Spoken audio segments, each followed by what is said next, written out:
about the game. Talking to Andy Leane from White City Woodville. Andy, good 2-1 win and a very timely win for your club. Yes, needed the win, get us back up amongst the leaders. So yeah, fantastic stuff. Now you did that without the Parizos brothers and also a Chad still not back in, but the guys that did step in did a beautiful job. Really well played. A great team effort. Yeah, it was. It was a hard fought win, and it may have been. Had we not had the guy sent off, Liam sent off late in the game, but it was a win. It felt good. Yeah, well, you're breathing, you're smiling away.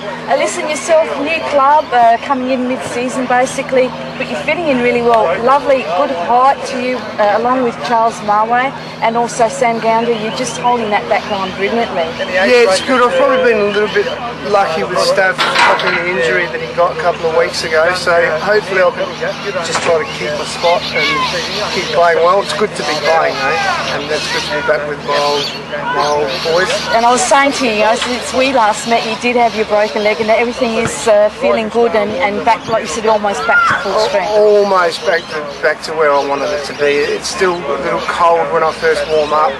When it's cold, it's pretty sore. Cold in the mornings, and pretty sore after games. But yeah, it's fine when I'm out there. Well, can I say it's fantastic to see you back on the pitch, and also look, next week we've got a week off. Long weekend. You come back 14th of January, you travel to Comratcris Park to face Galaxy. Yeah, that'll be a big one. Your old club? One of my old boys, yep. So that'll be an important game. I heard they lost today, so that sort of brings them back. And with the 3 points we've got today is a big help. Well, great stuff. As I said, a great team effort and a good match, and all the best, and hope to see you soon, and well done. Thank you very much. Thank you. See ya. Well, we're now speaking to Modbury coach Duan Gray. Gray, look, a loss there for you, but looking back at the game, you had a lot of possession of the ball. Yeah, we had a lot of the ball. I thought in the first half in particular we probably played the better football than White City did. We created a couple of opportunities and we just didn't take them. And I said earlier on in the day that the team that takes their chances today is going to be the team that wins the game. And unfortunately for us, White City took their opportunities and we didn't. Now, we saw second half you made the change that people were predicting. You put Nathan Day up front and you brought David Crowd down the back. And basically by the end, Nathan was running on one leg. Yeah, Nathan was sore anyway from a knock he took at half-time. But once we went 2-0 down, it was throw caution to the wind and we just threw him up there to try and create something for us and maybe sneak a goal, which he nearly did when his header hit the crossbar and somehow got cleared off the line. So yeah, again, it's just very frustrating. It's the usual suspects stand up every week in Nathan Day, Crowell, Kelly and Nicky Simpson, and unfortunately with some of the boys around and the others just don't live up to the same quality, and it's about time that they recognise that and have some reality check, and they can either play at this level or they can't. It's as simple as that. Now, watching the game, you did play the long ball game a lot, but it wasn't working for you. Why was that they were continuing to do that?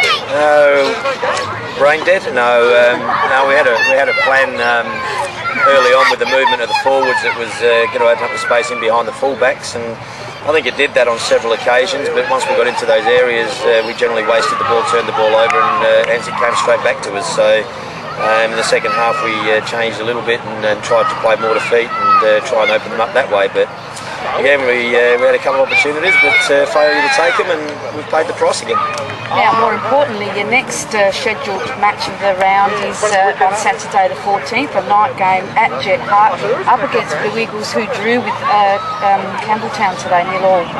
Yeah, there's no surprise there. Blue Eagles have always been a good defensive outfit, besides the game against Raiders a couple of weeks ago, but they don't concede many goals, so it's not surprising that was a 0-0 draw. They're going to be a tough unit, the same as anything. The next two games are very important for us. We've got Blue Eagles at home and then we play Croydon away, so if we really want to stand up and show something this season, and they're two games that we must get something out of.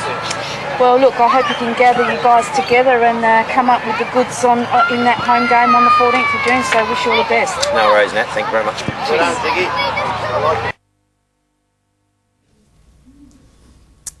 Yes, a very, very disappointed Duan Gray there, and brain dead. I don't think the players are brain dead, but look, you know, as he should be, they had a lot of the ball. Now, look, let's have a look at the table after round 10, fellas and lady. And yeah, we see Metro Stars and Adelaide City on 25 points on top. Metro Stars on goal difference. Campbelltown on 15, so that's a big drop, 10 points, as is Adelaide Galaxy and Blue Eagles. So Galaxy have dropped one spot as well. And then we've got White City on 13, so a good win there for them. They've moved back up into the middle of the table. Para Hills on 9, got off the bottom of the ladder and finally in the middle there, yeah. And as are Modbury, they've dropped a few places. Raiders on 8 and Croydon on 4.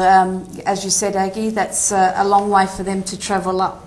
I think the interesting part about the table, if you look at it, all the teams except for LA Galaxy have drawn a game. Yes, so, exactly. So obviously, you know, Raiders are, for one reason or another, they seem to be the draw specialists. Yes. And here we have LA Galaxy, who either win or lose, whether they like it or not. And they're doing a great job too. Yep. I thought opportunity now to have a look at the top goal scorers for the Super League. So let's have a look at that. And no surprise there. Have a look. Damien Murray. Is it Damien Moore? More goals? More goals. Take the I and then put the E. He's incredible, isn't he? He is a superstar, this guy. He's out on top on 10 goals. And then we've got 2 from Metro Stars. Scotty Tunbridge, who's been scoring prolifically, he's on 9. Yep. Michael Matriciani, really having a great season so far, on 6. As is Saranti from White City on 6. Great to see Saranti back in the scoring sheet, because he's a quality player. And when he comes good and fit and everything, he'll be back in as well. Simon Catanzaro on 5, which is great to see him up there. Paul Karatevlis on 5. Mark Malady with his hat-trick last week, a couple of weeks ago, on 5, as is Osama Malik on 5, and then Russell Clayton on Modbury on 4. And there's 8 different teams there. Yeah. So it's fantastic to see that we've got all clubs, basically nearly all clubs represented sharing there. It around. It's a little bit disappointing with Blue Eagles, where they've only got 9 goals. I just can't believe that. Second to bottom most for it's just unbelievable. But that's their problem, Peter. Honestly, all year. And if you saw the game last week against Campbelltown, I mean, they're very good in the middle. They defensively, even Duan Gray said that they were very good. But they got 2 young strikers up front in Filetti and Forte, and that's what's letting them then. It is because they could be moving up the ladder quite. All they need is some scoring power. Well, we'll see what they do in the next few weeks. We've got the week off here, so there's no fixtures. So we'll see what happens when they come back in round 11. We're going to take a short break now, guys, and when we come back, we're going to have more of full-on football.